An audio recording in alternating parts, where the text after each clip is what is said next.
ବର୍ଷ ତଳେ ସ୍କୁଲର ଡେପୁଟି ଇନ୍ସପେକ୍ଟର ମଫସଲ ଗାଁକୁ ଯିବା ସମୟରେ ପାଟପୁରରେ ରାତିରେ ରହିଯାଇଥିଲେ।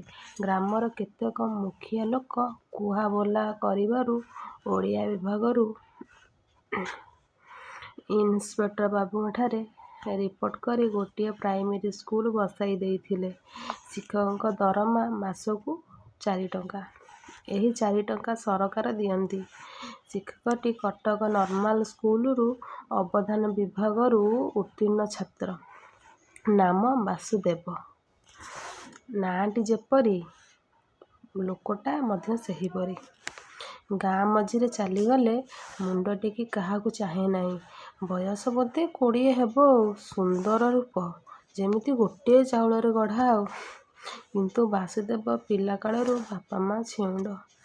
ମାମୁଁ ଘରେ ରହି ମଣିଷ ହୋଇଛି। ବାସୁଦେବ ଜାତିରେ କରଣ। ଶ୍ୟାମବନ୍ଧୁ ବି ଜାତିରେ କରଣ। କେବେ ଯଦି ଗୁରୁବାରେ ପିଠାପଣା ହେଲେ ଶ୍ୟାମବନ୍ଧୁ ବାବୁ ପାଠଶାଳାକୁ ଯାଇ କହି ଆସନ୍ତି, ଆରେ ବାବା ବାସୁ, ସଞ୍ଜବେଳେ ଟିକିଏ ଆମ ଘର ଆଡ଼େ ଆସିବ, ତୁମ ମାଉସୀ ଡାକିଛନ୍ତି। ରେବତୀ ବାସୁକୁ ଦେଖିଲେ କହେ, ଆହା, ମା ଛେଉଣ୍ଡଟିଏ କ'ଣ ଖାଏ, କିଏ ତା ଖାଇବା ବୁଝେ। ବାସୁ ପ୍ରତିଦିନ ସଞ୍ଜବେଳେ ଯାଇ ଶ୍ୟାମବନ୍ଧୁଙ୍କ ପାଖରେ ଘଡ଼ିଏ ଅଧେ ବସେ। ବାସୁଙ୍କୁ ଦୂରରୁ ଦେଖିଲେ ବାସୁ ଭାଇ ଆସିଲେ ବୋଲି ରେବତୀ ପାଟିକରି ବାପାଙ୍କୁ କହେ।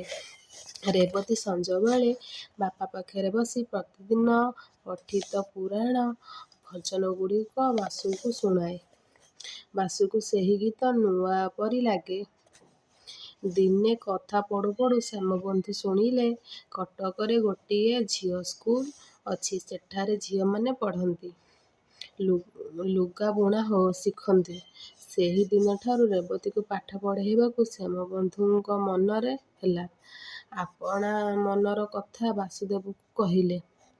ଦୁଇଜଣଙ୍କ ପରାମର୍ଶରେ ରେବତୀକୁ ପାଠ ପଢ଼ାଇବାର ସ୍ଥିର ହେଲା। ରେବତୀ ପାଖରେ ବସିଥିଲା, ସବୁ ଶୁଣୁଥିଲା।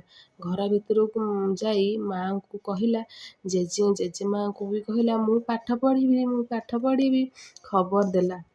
ମା' କହିଲେ, ହଉ ତୁ ପାଠ ପଢ଼ିବୁ ରେ, ପାଠ ପଢ଼ିବୁ। ଜେଜେ କହିଲା, ପାଠ କ'ଣ ଲୋ, ମାଇକିନିଆ ଝିଅଟା, ପାଠ କ'ଣ? ରନ୍ଧାବଢ଼ା ପିଠାପଣା କରି ଶିଖ, ଝୋଟି ପକା ବି ଶିଖ। ପାଠ କ'ଣ ପଢ଼ିବୁ ଲୋ ତୁ। ସାଙ୍ଗମାନେ, ଆଜିର ଗପ ଏତିକିରେ ରହିଲା। ଆଉ ହଁ, ଯେଉଁମାନେ ମୋ ଚ୍ୟାନେଲକୁ ସବସ୍କ୍ରାଇବ୍ କରିନାହାନ୍ତି ପ୍ଲିଜ୍ ସବସ୍କ୍ରାଇବ୍ କରିଦେବେ। ଯେଉଁମାନେ ମୋ ଚ୍ୟାନେଲରେ ଯୋଡ଼ି ହେଇକି ଅଛନ୍ତି ଲାଇକ୍ ସେୟାର କରିଦେବେ।